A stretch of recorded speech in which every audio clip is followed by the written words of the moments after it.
Man, what a great weekend out here, man. It's just awesome to feel our fans.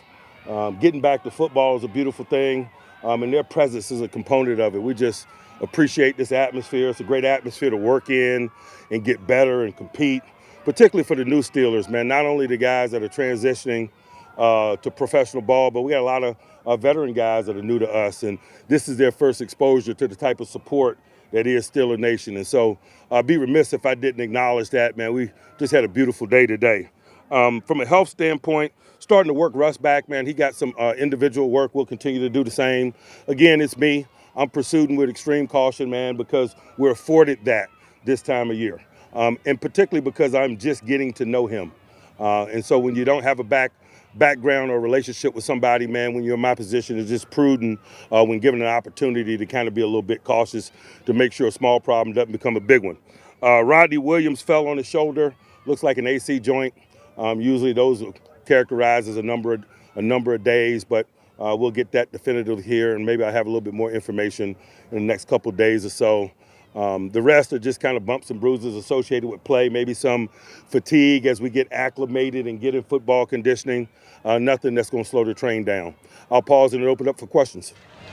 What about Isaac? Set out today? Anything with him? Yeah, that's just maintenance. You know, we start rotating our veteran off days in an effort to preserve, but also to get exposure to young people. It's twofold.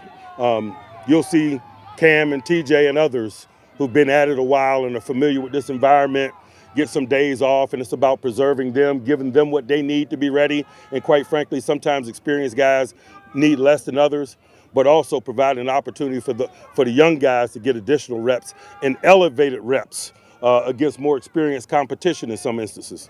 Spencer Anderson took advantage of that, got double reps with first and second team, both spots. What's he kind of shown you, especially coming off his rookie year? You know, he hadn't shown me a lot yet because it's early in the process and we're still footballing helmets, but he's an example of what I'm talking about. We expect some growth from him, being a second-year guy.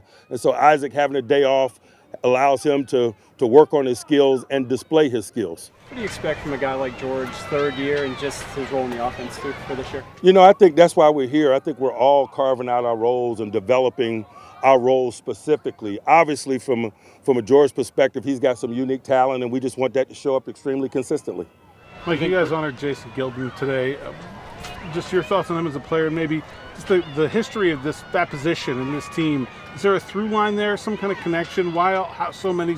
I don't want to misrepresent the relationship. I didn't coach Jason. But obviously, outside linebacker in Pittsburgh, it's what makes Pittsburgh Blitzburgh. It's generational. Young and new outside linebackers understand the men that come before them and the standards that have been set. And it's a unique fraternity. It's a beautiful thing to have guys like Jason Gilden come out here, or Lamar Woodley last year, and watch Lamar Woodley develop a relationship with Alex Highsmith, a guy whose jersey number he's been wearing. It's just a unique thing to have continuity in that way and legacy and standard bearers. Can you speak to Dick LeBeau? He's being inducted as well, somebody that you've worked with. What makes him special and unique in Steelers history? Man, we don't have enough time to talk about what makes Dick LeBeau special. He's a special coach. He's a special strategist. He's a special leader. He's a special communicator. He's thoughtful. He's good with people. The list goes on and on, man. Obviously deserving of the honor. Jaylen Warren's already, you said he's worked on his conditioning a lot this offseason. Is that something that you've already kind of seen play dividends here? What's your expectations for him? You know, I'd be reaching. I think conditioning and things of that nature get revealed the more we keep working and they have to put consecutive days together. But obviously, just by the looks of him, he's done some nice work. Jaylen's been out there with the kickoff return guys, as he has in the past. Is the new rule make it a little bit more viable to use someone who's a big part of your offense in that role? You know, we got all cards on the table in regards to that. I think we're all stepping into somewhat uncharted territory, and so it's probably prudent to cast a big net in terms of personnel, whether we're talking about return people or blockers or coverage people. We're just casting a big net, and I think that's appropriate.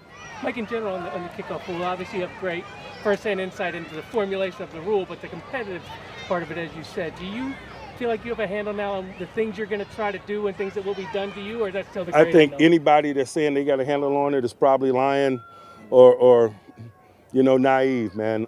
There's no video.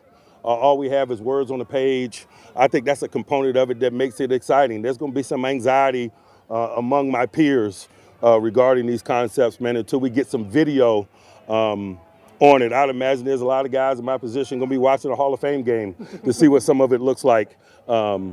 I'll be looking at the EA Sports game when it comes out, man, to see what it looks like. It's just uncharted territory. And so you pay respect to the unknown with preparedness and anxiety at times. There's only so much you can gauge before you put the pads on, but have you seen the light go on in any way from DeMarvin Leal coming in year 3? Exactly what you said. You cannot gauge a whole lot, particularly as it pertains to defensive bigs, until they're carrying their pads. What about like work ethic or conditioning or anything like that? I don't know that work ethic and conditioning has ever been an issue for him. Developing skill and maturity. And remember, he was a young guy, a third-year junior when we drafted him, and so he's gotten continually better. And it's reasonable for us to expect that to continue.